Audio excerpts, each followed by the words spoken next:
The Women in Business Show, brought to you by Promo Experts. Promo Experts is a one-stop, full-service marketing company. They can help you get noticed with top-notch creative graphic design, marketing strategy, video production, digital marketing, and promotional products to move you forward. Okay, audience, here's your host of the Women in Business Show, Diane Carson. Hello, listeners. Welcome to the show. My name is Diane Carson, and I am the host of the Women in Business Show on KWRH 92.9 FM and the owner of Promo Experts, a marketing, public relations, and promotional distribution company. This show airs on KWRH 92.9 FM and KXOK 102.9 FM on Sunday at noon and streams daily at 11 and 2 on My Genre Radio. It's 11 a.m. and 2 p.m. on My Genre Radio through Zeno FM. Each week, we interview a successful business owner or an expert who can provide advice to our women business owner listeners, providing them insight into their business, or to women who are just starting a business, thinking about leaving their corporate jobs to enter the world of entrepreneurship. And today we have what she describes herself as an entrepreneurial whiz, and she is, serial entrepreneur. There you go. Yes, thank you. Or who would want to move their business or professional life to the next level. We hope you will gain at least one good nugget, in quotes, that you can put into practice in your business or professional life immediately. Today, our topic is evolving your company with the latest technology solutions, and we are welcoming IT expert Amy Yan to the show. Here's a little about Amy. Amy Yan is owner of C3 Business Consultants. It is a business and technology solutions provider. She has over 25 years of experience. She doesn't look like it. If you look, I started when I was 10. You must have. And knowledge within the IT industry. She is a certified WMBE, we'll talk about that later, and EDWOSB entity through the state of Missouri and federally. While focusing on her business, she also makes an impact with being involved in other groups. She leads the Women Empowering Women Luncheons in West St. Louis County, Missouri. She leads the St. Louis Council of Construction Consumers Women's Leadership Luncheons, and she is contracted out by the St. Louis Metropolitan Urban League Women's Business Center. Among these involvements, Amy also volunteers her time, as if she has any left after this, to nonprofit agencies such as Wings of Hope and Feed My People, where she advocates for them and helps fill their need. Amy recently wrote a chapter in Resilience, an anthology book compiled by her friend Jennifer Bardot. The book talks about how women went through personal struggles and how they overcame them by finding the resilience and strength that they needed. When Amy is not working on her business, she likes to stay at home and spend time with her family. Amy is mom to 3 beautiful children. Her children range in age from 17, 12, and 7. They stay very active with dance, soccer, and playing the violin. She also just recently added a puppy to her family. When she sleeps, I don't know. Before we go any further, let's welcome Amy to the show. Welcome, Amy. Thank you, Diane. Wow, that's quite a resume, and you must have a very busy life. I do. I don't know. Everybody always asks me, where do I find the time to do everything? And I can't even answer that question myself. I just, we all have the same amount of time every day, and I make sure that it's filled no matter what I'm doing, whether it's through my business, helping others, or with my family. You must be very organized. That's really what I'd like takes. to think I am. I'm sure you are. You have to be. So let's start out with this question. Why did you start a business? So I was in the corporate world. I worked for an IT company for about 23 years. And unfortunately, with that IT company, it was male dominated. And I was one of the minorities that were working there as well.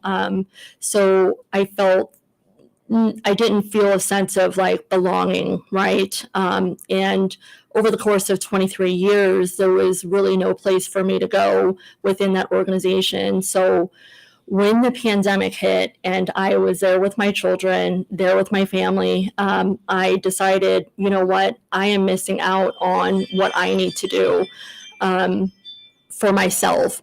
So that's why I decided, why not just do this for me and do this for my family and not work for anybody else? So that's why I decided to start a business. I think pretty much the same as all of us that have gone into business. Yeah, I was the same way. When I got laid off, I said, no one's going to do that to me again. Yeah. So yeah, we're alike in that way.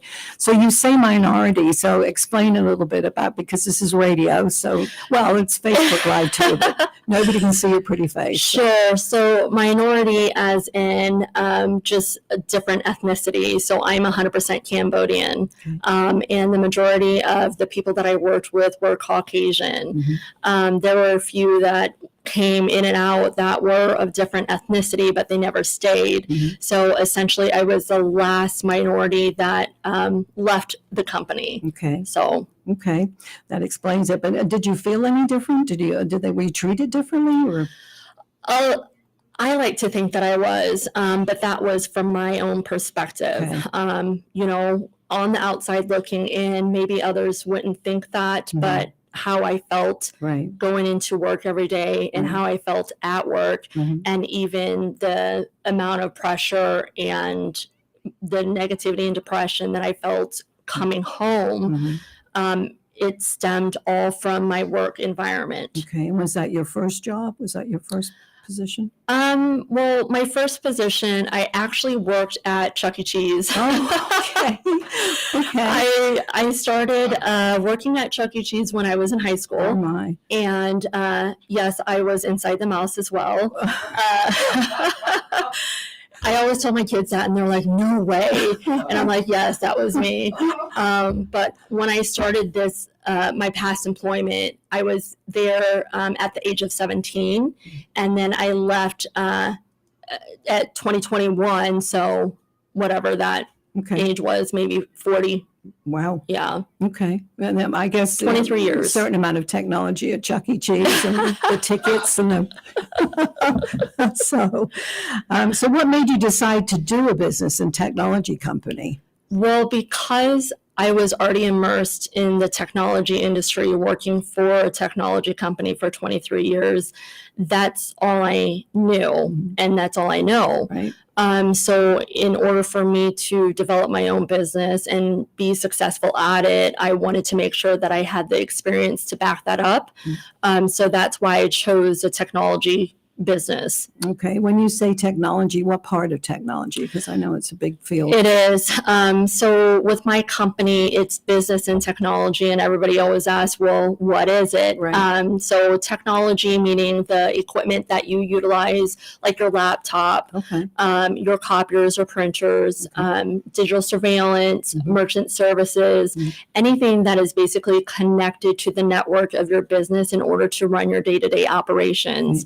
And then as far as the business side of it goes, it's anything other than the technology or the software that's being utilized. So it could be, business development, business management, your day-to-day processes, and how to streamline those and effectively make sure that you are doing things properly. Okay. So yeah, it encompasses pretty much everything that the business owner has as an asset or utilizes within their business. Okay. And do you, who's a good client for you? Is it small, medium-sized businesses? What? So I have clients that range anywhere from one person all the way to government entities. Wow. So it doesn't matter the size. My business is located in St. Louis, Missouri, but we operate all over the United States. So it doesn't matter where you're at, as long as you're in the United States, I can take care of you. That's great. That's great.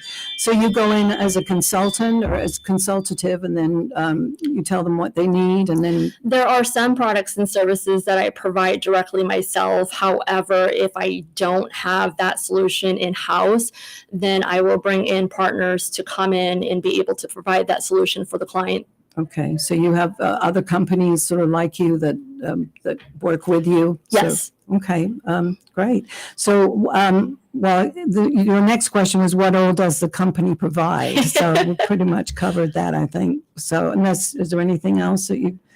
I mean, it's a wide range of, business and technology solutions, but mainly the the company that I built is to help other businesses be able to increase their profitability. Okay. And in order to do that, you have to dig deep into, what are you expensing? Mhm. Where is that money going? How are your employees being, working effectively? Mhm. Are they wasting time? If so, how can we streamline that for you? Okay. But I pretty much go in and find cost-effective replacement solutions Mhm. for the organization so that it saves them not only time, but it saves them money. Okay, because they could be using old technology and slow and Yeah, right. Yeah. yeah. So how do people find you? So I network a lot. I know that. As you know. Yeah. So I do have a website. It's www.c3bc.com. Mhm. And I have a business telephone number, which is 314-904-4242. Okay. But normally people see me out and about, or I'll get referrals. Mhm. I do a lot of government work as well. So those government agencies actually reach out to me because I have specific certifications Mhm. that they need in order to Okay. fulfill their job or whatever project that they have. Okay, so you're talking about federal government or Federal state government? government. Federal. Yeah. Okay. Well, state, local, or federal, Okay. any government entity. Okay. That's good. And that comes probably from your WBA. Yes, it comes from my certifications that I have. Right. Yes. Okay. But I guess, can you give us an example of somebody that you've maybe gone in and helped? Well, you don't have to name names. I mean, Sure. the industry. There was a nonprofit that unfortunately one of their IT person, which was their only IT person that they had passed away unexpectedly. Wow. And if you're an organization and you only have one IT person, Sure. Yeah. whether they're on vacation, illness, or something bad happens, you're subject to You're lost. Yeah. yes, a lot of loss, right? Because there's no support or nobody else knows your network infrastructure or your software or how you run your day to day. So I had already known them prior to what the incident had happened. So they had reached out to me and basically said, yes, this happened. We need you to come in and take a look at, what we need to do to, one, stay compliant and making sure that we receive the support that we need. So I went in there and did an assessment of their entire organization, and I helped them out with their managed IT services. They needed new equipment, and they just got new equipment installed because the equipment that they had, which were dated computers from I think 5 to 7 years ago, needed to be replaced. And no matter if you're a non-for-profit organization or a for-profit organization, you have to be up to date with your equipment and software no matter what to stay compliant. Right. Because if anything happens, whether you get hacked or somebody tries to steal data or whatever, the liability then comes on to the organization. But going back to this company, again, it was a non-for-profit, and I was looking at a lot of their expenses. And as a nonprofit, they're in the business to try to fund to get money to support their mission. So it was ideal for me to look at their expenses and figure out ways that I could decrease their expenses. We were able to upgrade and replace their phone systems for them, saving them thousands of dollars a month. Wow. We provided them better internet because they had 2 locations for better connectivity purposes, because the software that they were utilizing is cloud-based, and a lot of their volunteers were a lot older. So if their internet connectivity was intermittent, they were having a lot of problems with intake issues.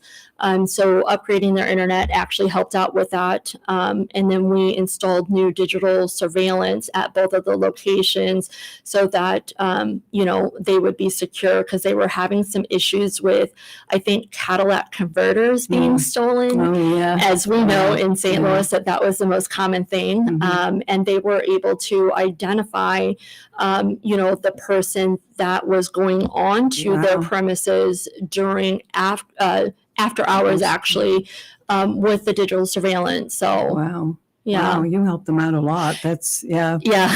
Boy, that's really good. So, so the next question was, where does your company provide products? So, nonprofits are really good for you, obviously. Yes. Right now, nonprofits are, because again, they're in the business of trying to fund money to fund their mission. And with inflation that happened after the pandemic, a lot of people are still hesitant to say, hey, yes, I do have $5 a month to give, or I have $20 a month to give. And because they're so reliant on funding, the best way to look at how they can increase the amount of money they have without relying on funding is to go in and do an assessment and figure out where their expenses are going, so that we can provide cost-effective replacement solutions. So some of the major problems that you've had is basically that the equipment's old and that the technology is old. And yes, everybody likes to utilize the equipment until it dies. I know. I just replaced an 8-year-old laptop. Don't tell me about that. What I don't understand is that in the cell phone industry, for some reason, people upgrade their cell phones no problem, and a cell phone can range anywhere between $1,000 or more. Right. But when it hits that 2-year mark, and their a new cell phone comes out, it's like they're willing to go ahead and replace that cell phone. But it didn't die, But when it comes to computer equipment and you're running your business, for some reason, people do not want to update or upgrade unless it dies. Right. But you just cannot do that. Everything has a life expectancy to it. Sure. So like with computers or laptops, there's a 3 to 5 year life expectancy. Typically 3 years is because your warranty on a commercial grade or business grade computer equipment has a 3-year warranty on it anyways. Or sometimes you'll have an extended warranty on top of that 3-year, which is only, extended for another 2 years. Right. So that's why I say life expectancy of 3 to 5. But when it comes to like copiers and printers, depending on the type of copier you have or the type of printer, it will range. Like a desktop printer is probably, their life expectancy is maybe 2 to 3 years, right? Wow. Or because like a cell phone, new technology comes out all the time, but a larger commercial grade copier, which is a standalone copier, their life expectancy is about 7 to 10 years. Okay.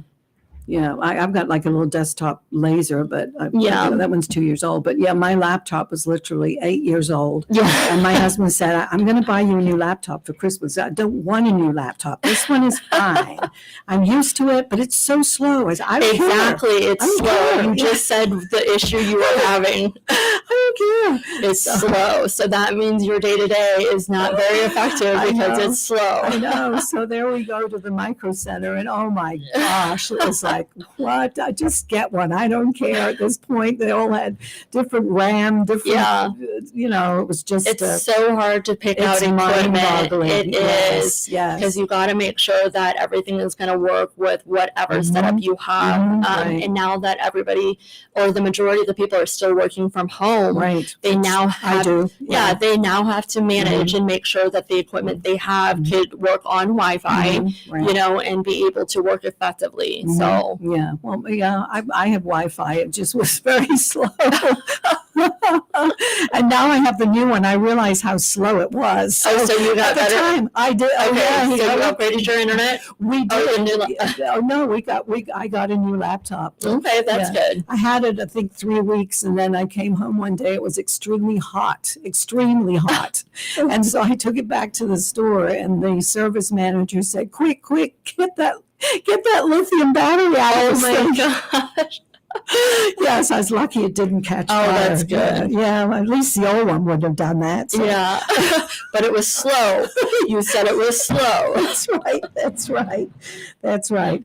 So, let's go into the WMBE. Explain to me what that means. Sure. So there's several types of certifications that you can get as an organization. So MBE stands for Minority Business Entity, and WBE stands for Women Business Entity. If you can acquire both, Right. then essentially you have your WMBE certification. And since I'm both 100% Cambodian and Mhm. woman, Right. that deems me as Okay. a minority woman business entity. Okay. There are other certifications that you could also get on top of that. So EDWOSB stands for Economic Disadvantage Women-Owned Small Business, which basically means that I do not make enough money to be considered, Right. none other than a small business, Right, right? right. So every single government agency has their own qualifications for these certifications.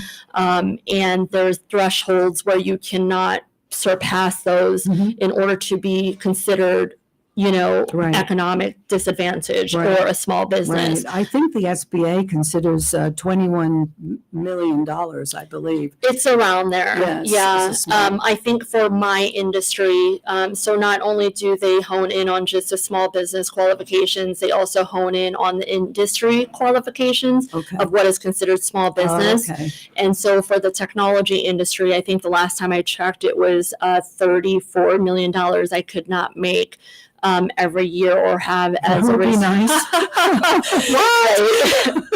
Right.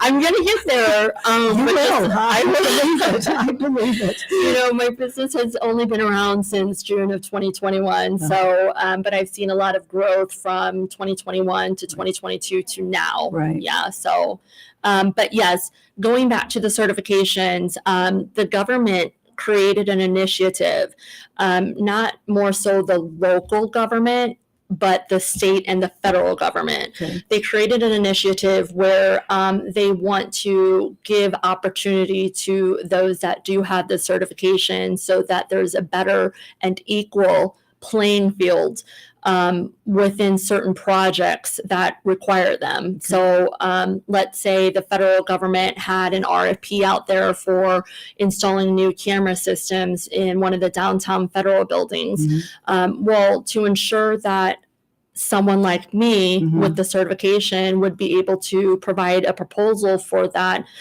project, they specifically state on their RFP that they're looking for a certain percentage of that certification because they want to create equality Right. for women-owned or minority businesses to be able to, again, play in that field. Right. And right now, it's all about being inclusive and having that equality, right? So Right. Yeah.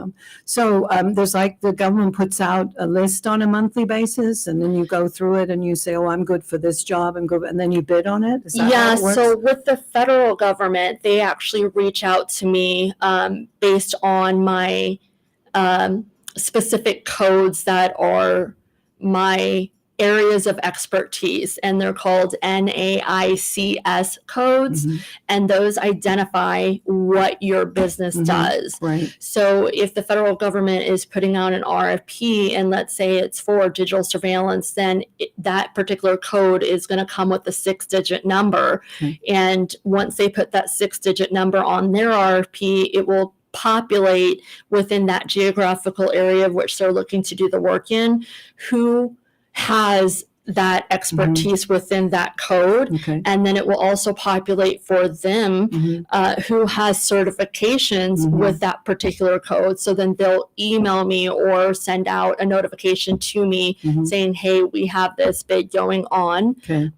And you've somewhat fit the bill, right? But Right. would you want to go ahead and provide us a proposal based on that? Okay. So on the EDWOSB, that comes on top of the WMB, or? Yes. Okay. So there's all different types of certifications. DBE stands for Disadvantaged Business Entity. VE is Veteran Entity. Okay. SDVE is Service Disability Veteran Entity. And basically, the more boxes you can check as far as your certifications, the better you have chances of getting, awarded a particular job, whether it's through the state or the federal government. There are different other entities that have certifications. So if it's through the state, for instance, I had to go through the state of Missouri to do my certification application through them. Mhm. If it's through the federal government, you go through the them. SBA Okay, and SAM.gov to ensure that, Okay. your application gets approved there. City of St. Louis has their own certifying agency, which is through the International St. Louis Lambert Airport Fly Diversity. Mhm. And then MoDOT also has Wow. their own certifying agency, Wow. which is for DBE. Mhm. The St. Louis Fly Diversity with International Lambert Airport is for your minority business or women business entity certification. Wow, that's sounds Oh, like there's a whole lot more. Those aren't the only certifying agencies within the United States. I mean, there are a ton. Wow. So before we go to break, tell us again, our listeners, how they can get hold of you if they're interested in chatting with you. Oh, sure. So you can reach me at www.c3bc.com, or you can contact me at 314-904-4242, or my email address is amy@c3bc.com. Okay, thank you. Thank So you. now we're going to take a short commercial break, and this is Women in Business on KWRH 92.9 FM and KXOK 102.9.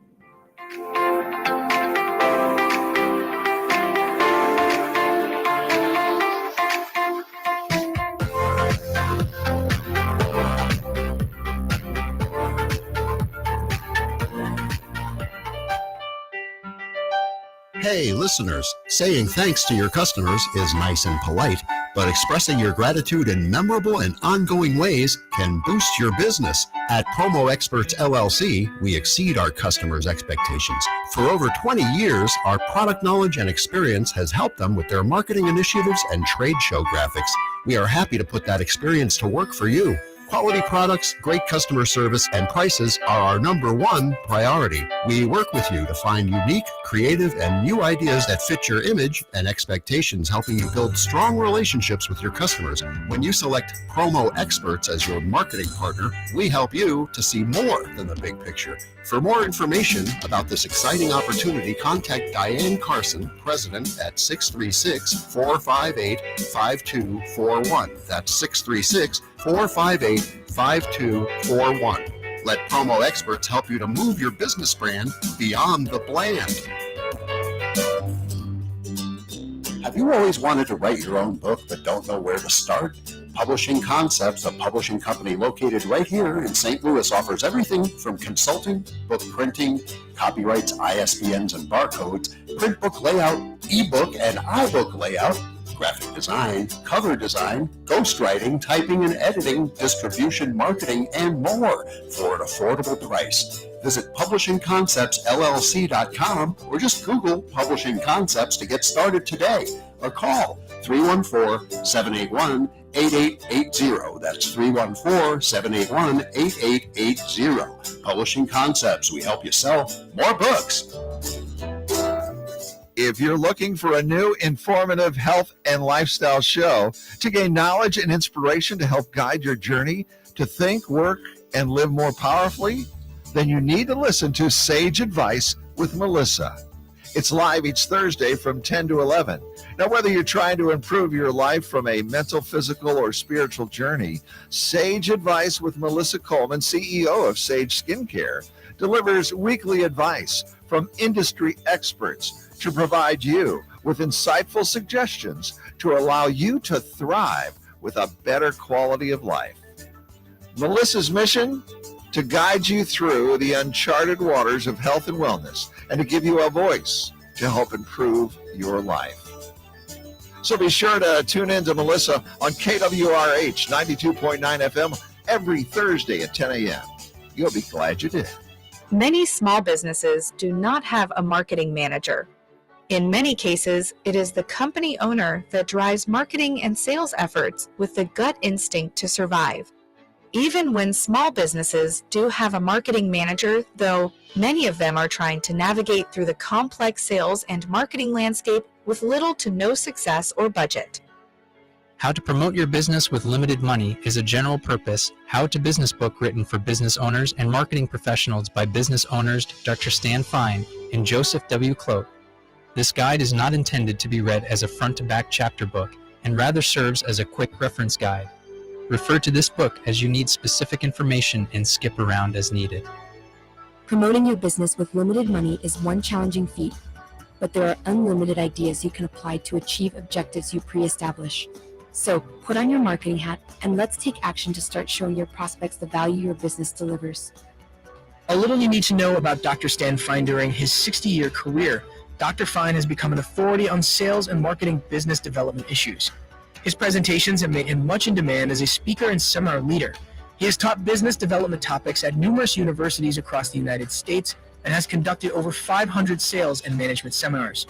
Some of Dr. Fine's credentials in corporate America are currently Dr. Fine serves as a co-host of the It's Your Business radio show on KROH 92.9 FM in St. Louis and a co-host of Nationwide Daily Radio Show on my Genre Radio Network on the Zeno Media platform. In 100 cities, he is also on a daily TV show on the Valuable TV and the Real TV networks. Go and get a copy of How to Promote Your Business with Limited Money today. To purchase your copy of How to Promote Your Business with Limited Money, go to It's Your Business website at www.itsyourbusinessradio.com.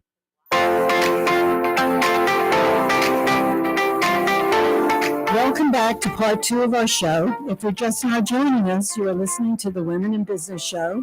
You can catch us locally every Sunday at noon on KWRH 92.9 FM and KXOK 102.9 FM, and streaming daily at 11 a.m. on My Genre Radio through Zeno FM at zeno.fm/St. Louis.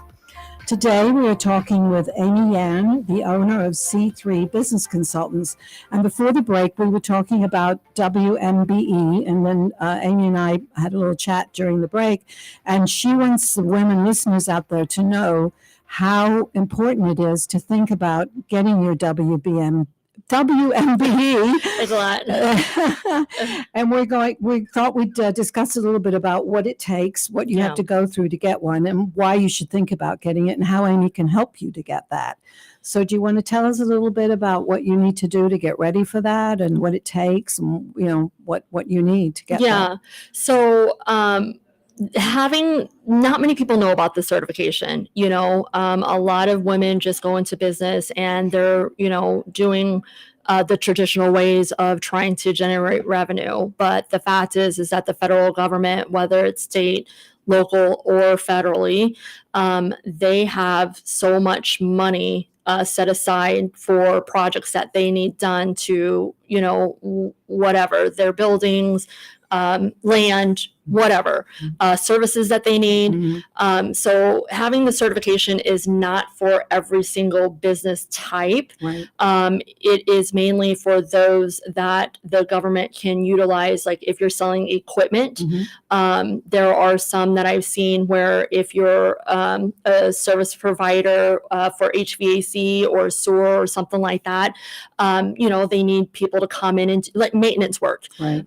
They need people to come in and provide maintenance within their buildings that their employees are in.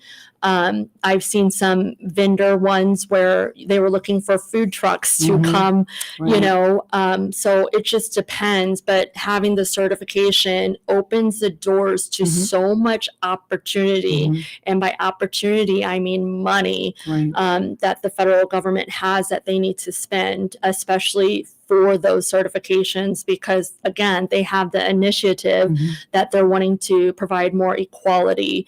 And what better way to do that than to bring in women business entities or minority business entities to fulfill that.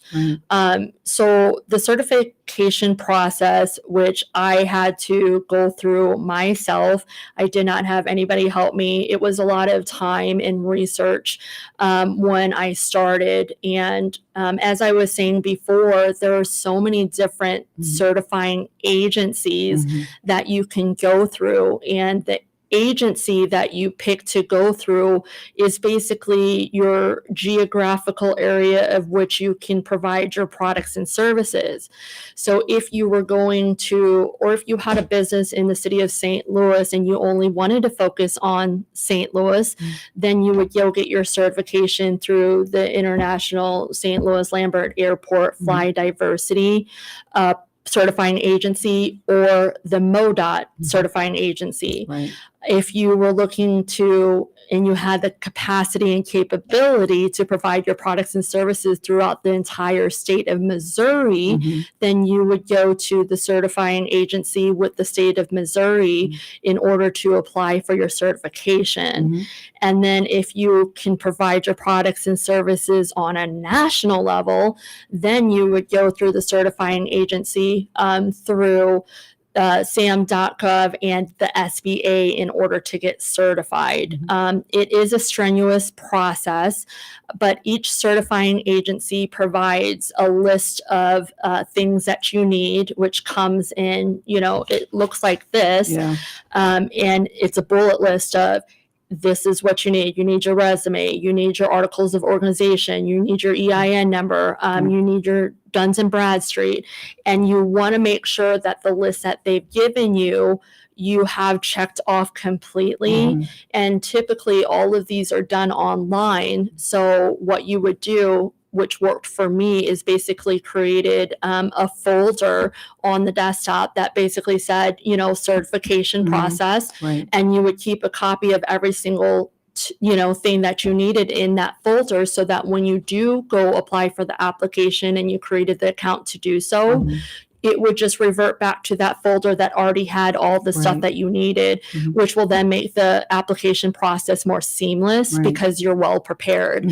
Otherwise, as what I did from the very beginning, I spent not just hours, but days going through the application process because there were things that I had to tweak and make sure that it was appropriate for, to create a PDF. And then, once I created the PDF, I had to make sure it was a particular size, because when you're doing an application online, it can't exceed a certain size. So it was, checking and making sure that everything was done properly.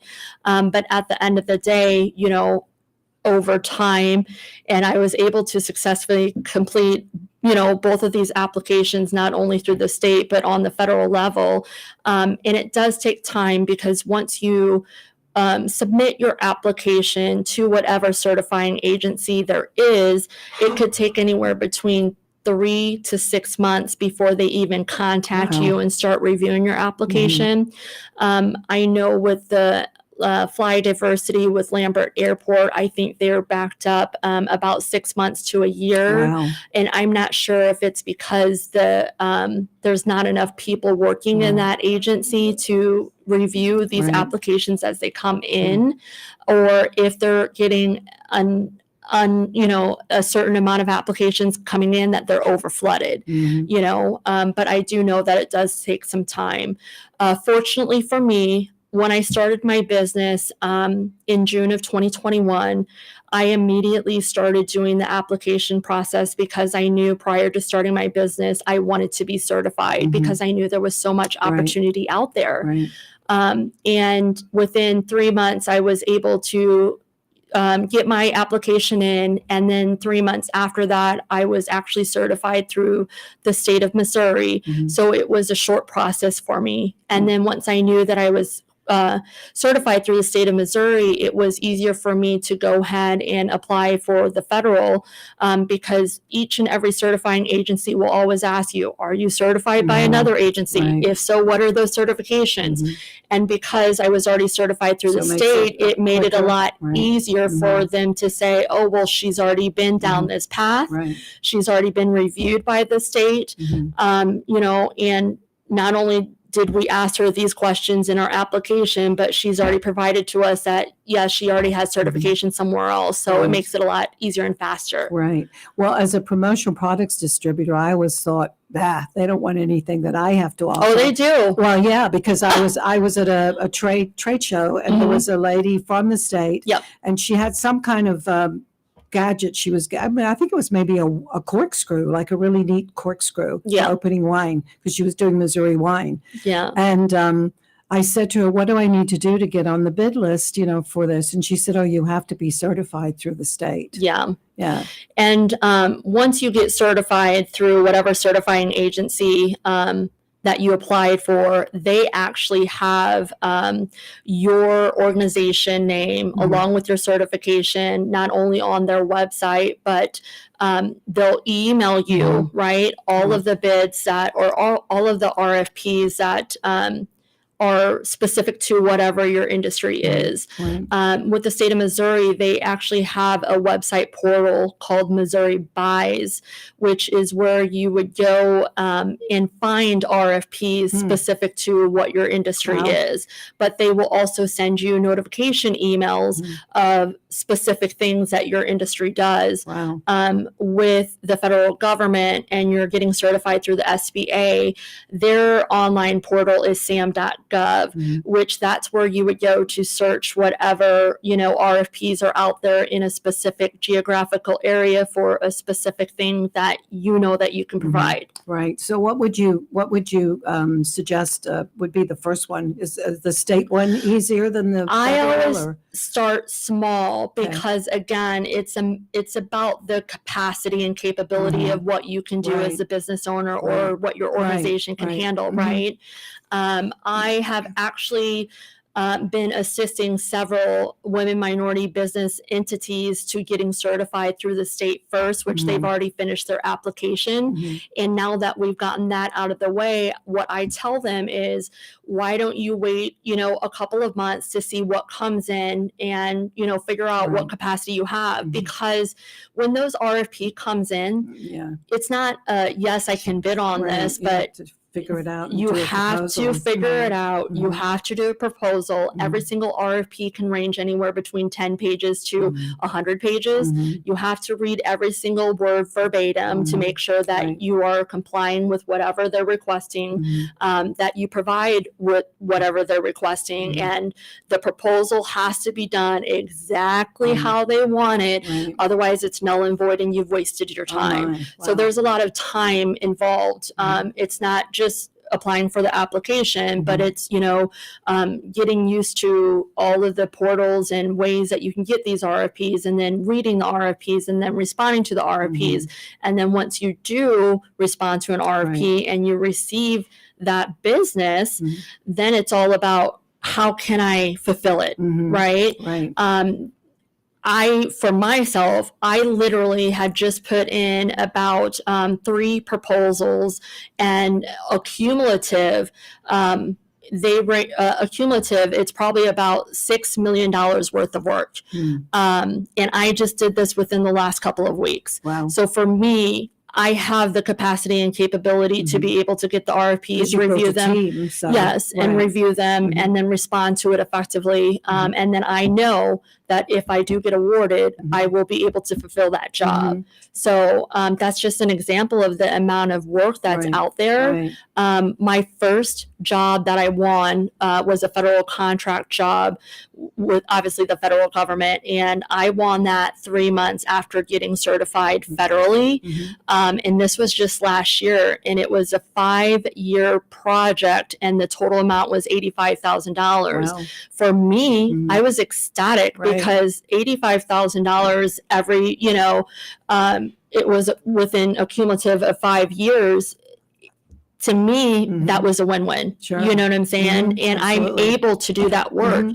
I think the amount of work that I've done for the federal government, which was basically providing them preventative maintenance on their digital surveillance system, was about 3 to 4 days worth of work.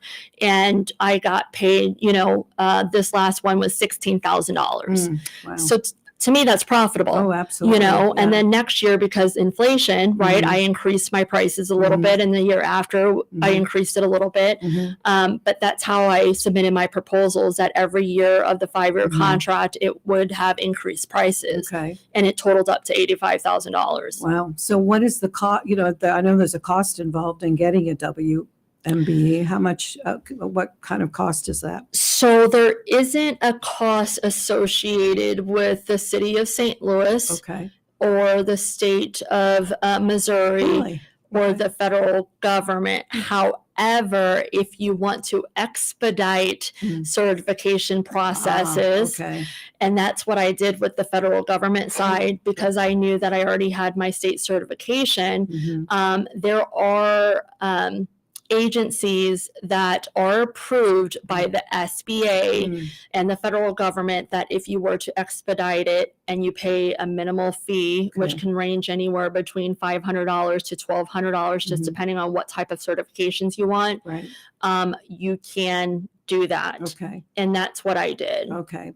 All right. But otherwise. Yeah, otherwise, those agencies are providing, again, Mhm. equality, right? Mhm. In order for women business entities and minority business entities to have an equal opportunity, Mhm. right? To be a part of these local, state, and federal projects. Okay. So obviously your business exploded obviously from what you're saying. It has. Okay. Yes.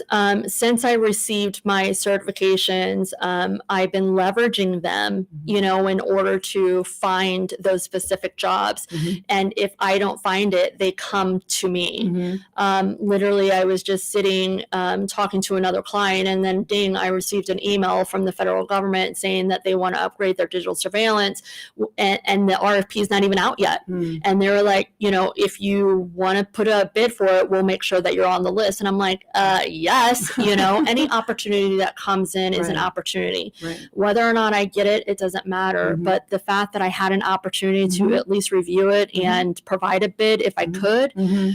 is what people want these days. Right. It's no different than doing sales. You Mhm. want to try to put a proposal out there to every single consumer that comes your way, Right. and whatever you get, you get. Whatever you don't, it's fine. You Mhm. move on to the next one. Absolutely. But Yeah. because there's so much money to be received, right, from the Right. federal government, Mhm. whether it's local or federally, it just makes so much sense that with these women business owners that are listening, and if they do not have a certification already, if they want assistance to go through the process and to help out in any way and to find out how being certified can increase their profitability, Mhm. then definitely get a hold of me. Okay.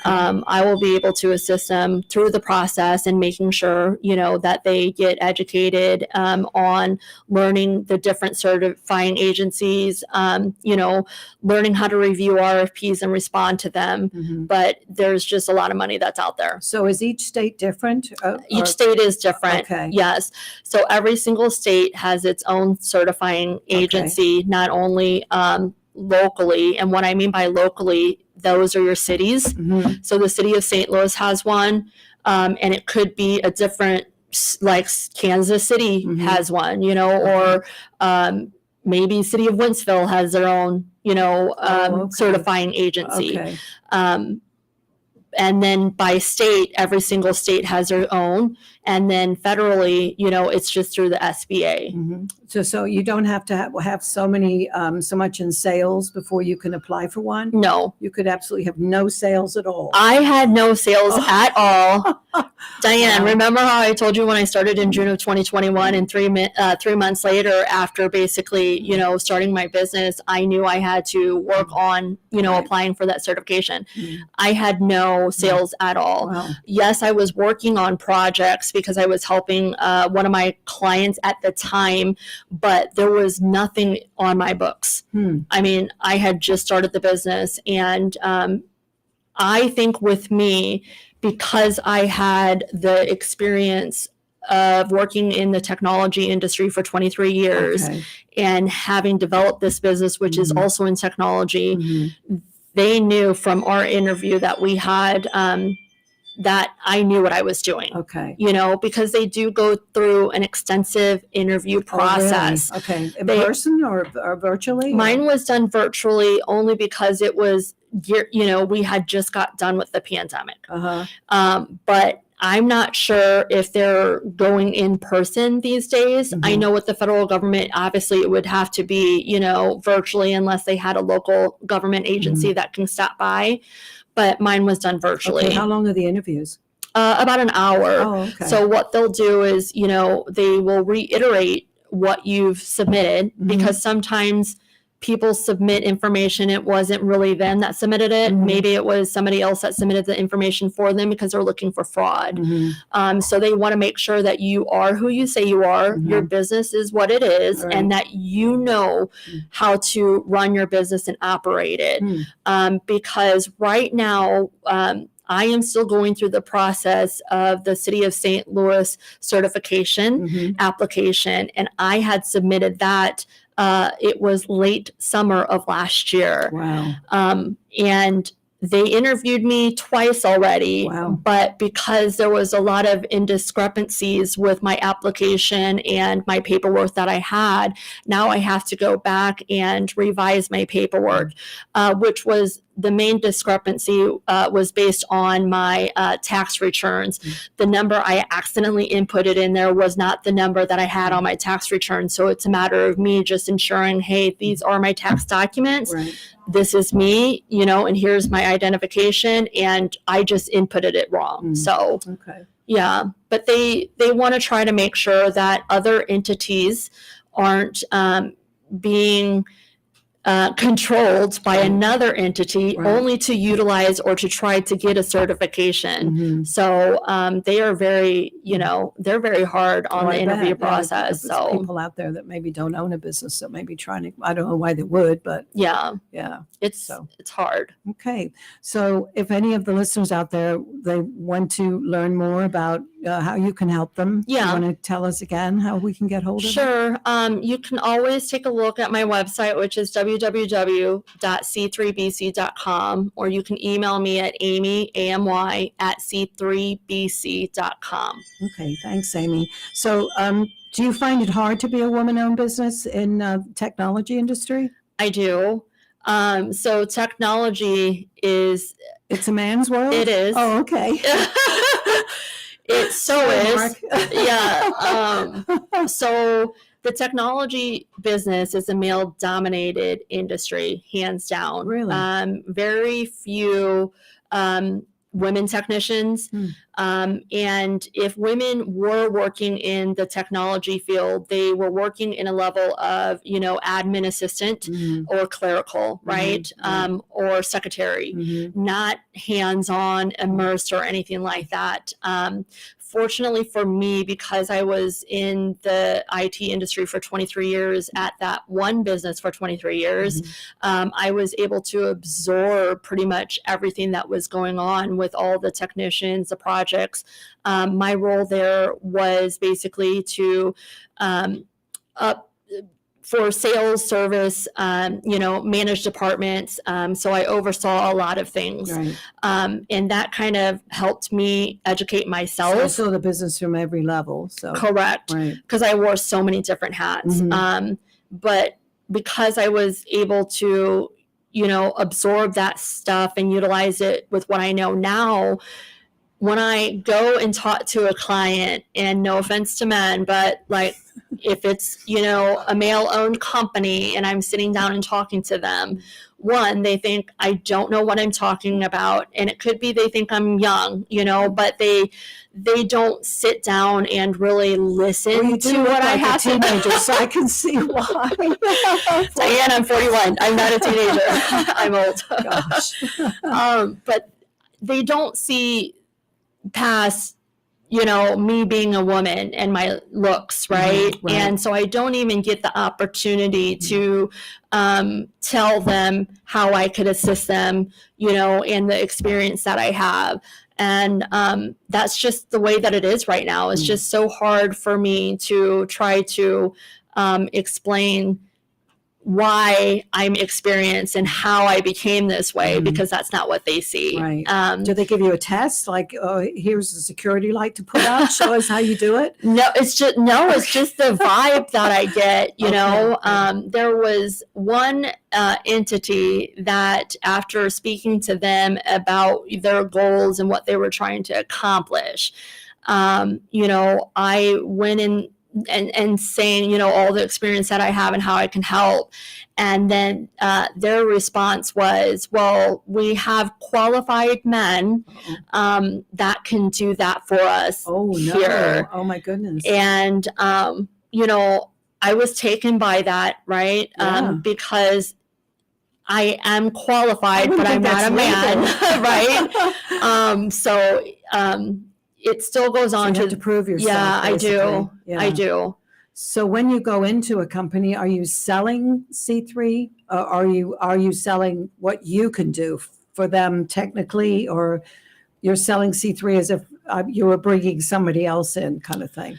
I am selling myself, Okay. you know, with my experience and my Okay. expertise. Okay. You know, and again, I don't know if they're just not listening to me as far as what. Do they think you're going to bring guys in to do the job?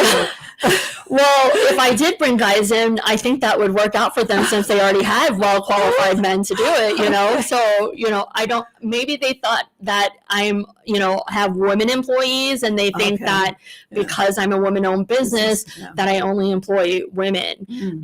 But that's still not the case. I have both men and women working for me, whether it's, you know, Caucasian, Asian descent, you know, African-American, it doesn't matter. You know, I'm all about equality, making sure that everybody is able to have a piece of whatever opportunity that's out there. Right. But you just still have people that look at me and think that I don't know what I'm talking about. I wouldn't be able to help them.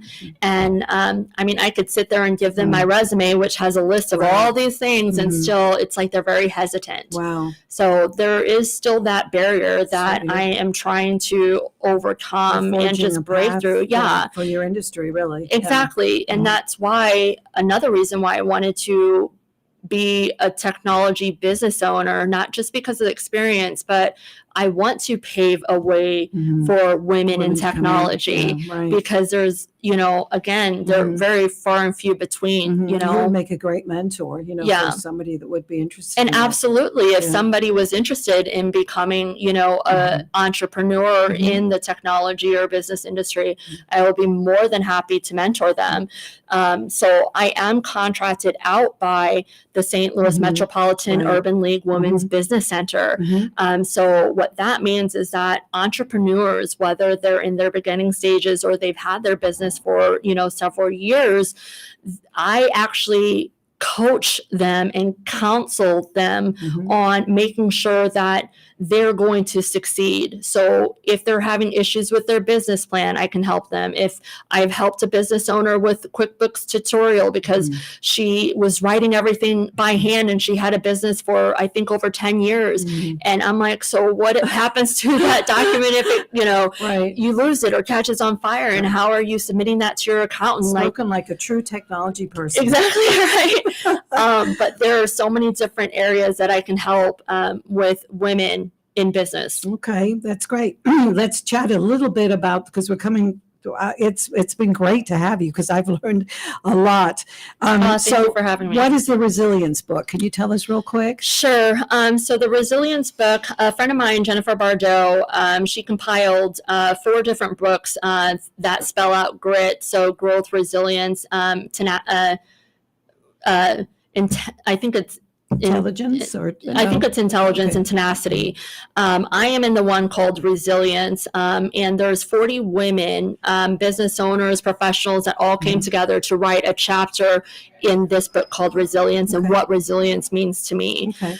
So for me, writing a chapter in this particular book was about my entire process of being in the IT industry for 23 years. So if you've got this book, you could read it and you can feel, right, where I was coming from and why you now know I have my own business and why I am so apt to help other women be successful in the business journey that they want to do as Right. well. Amy is a great connector and a huge supporter of women Absolutely. entrepreneurs and business owners.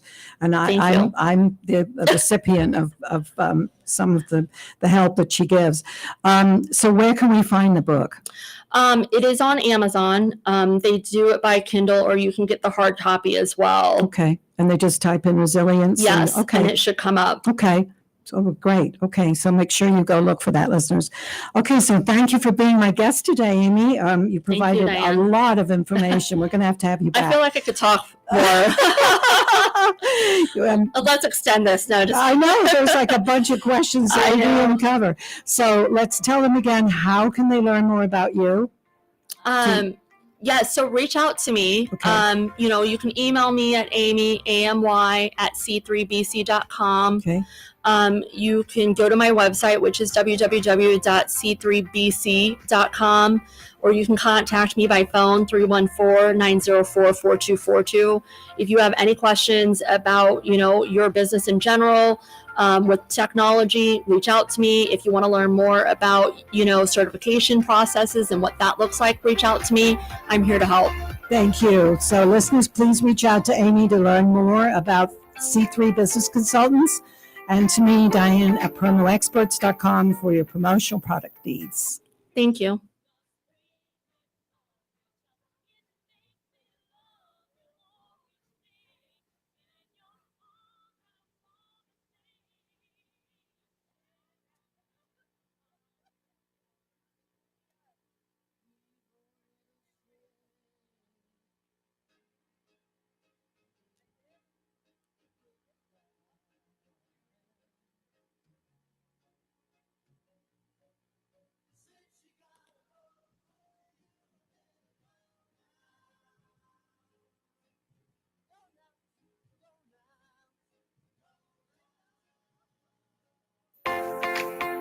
The Women in Business Show, brought to you by Promo Experts. Promo